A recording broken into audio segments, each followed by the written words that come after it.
接下来我们请Danby议员为我们演讲。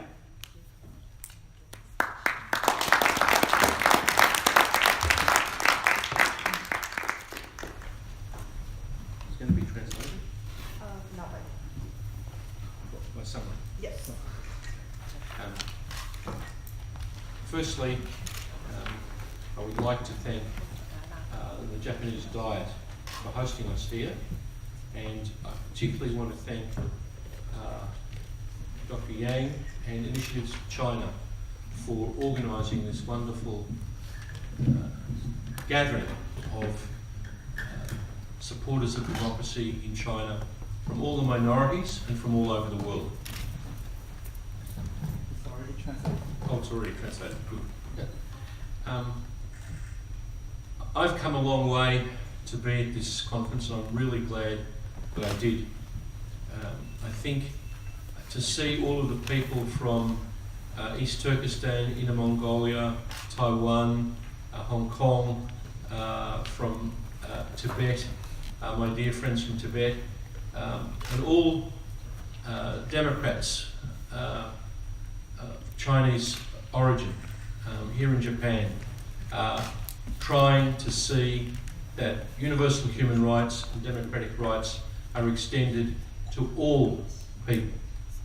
It's wonderful to believe, as we do, that those rights are universal and democracy can exist in China one day.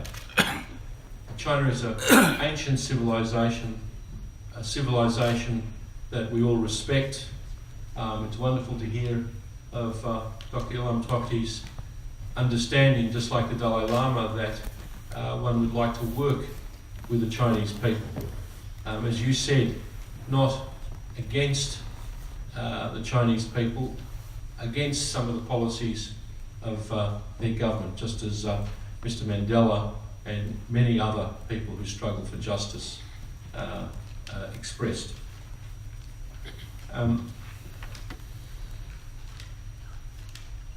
One of the myths that this conference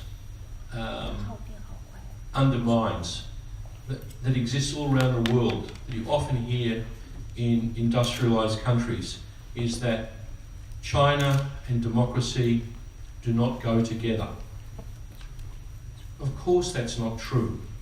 Of course Chinese people and all the minorities want the same rights that we have in the rest of the world. And it's proved in these young people from Hong Kong, in Taiwan, with the way the Tibetans elect their international representatives, even though they're in exile, that of course democracy can exist along with economic development and a great history and a great culture like China has.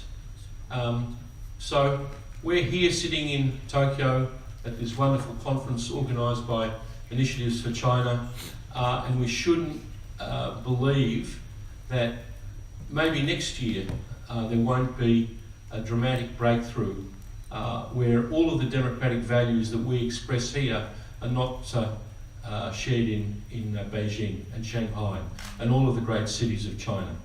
Let's remember, no one believed in 1989 that Soviet communism would fall down. No one believed that a playwright like Václav Havel will become the president of Czechoslovakia, or then the Czech Republic after that. It's very important for people not to give up hope, and this is the importance. Dr. Yang, I want to congratulate you and all of the people who supported China initiatives in keeping hope alive for the Chinese people. You're doing a great thing for them, not for yourselves, but for a great civilization that deserves better than it gets now. It's okay to offer people economic progress, a few dollars more, a few more washing machines, a few more cars, but this is not life. It's not the end of life. And it's so encouraging for me as an Australian Democrat to see these young people from Tibet over there and from Hong Kong here, to see all of you. It shows that we keep hope alive, and that's what China initiatives have done. When I hear of what was done to Dr. Toti and all of the things I know are going on in Tibet, the threats against Taiwan, I understand that it's worthwhile people in the rest of the world standing up for the Chinese people. I'm very proud when I think about it, when I hear about what happened to him, in many cases of the disgraceful treatment of Liu Xiaobao, a Nobel Prize winner for peace, basically judicially murdered by his own country. And no one says anything about it in the rest of the world. So when, unfortunately, the Chinese state is ruled by a ruthless communist party who is willing to do things like that, I'm proud that in Australia, Democrats of all political persuasions stood together and said, no, actually, we're not going to make an extradition treaty with China because we think it's not a democratic country, there's not the rule of law there, you can't send people, even who are allegedly guilty of commercial crimes, to be treated fairly in that country. So I want to congratulate you, Dr. Yang, and the Initiatives for China, everyone who's come here, made the effort from all over the world, our Japanese hosts. This is keeping hope alive, not for us, not for this conference, but for the great people of China. And as a little surprise,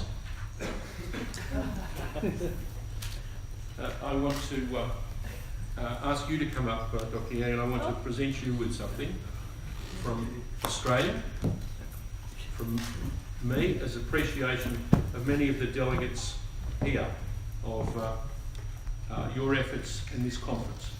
So it's a beautiful set of Thank you. cufflinks.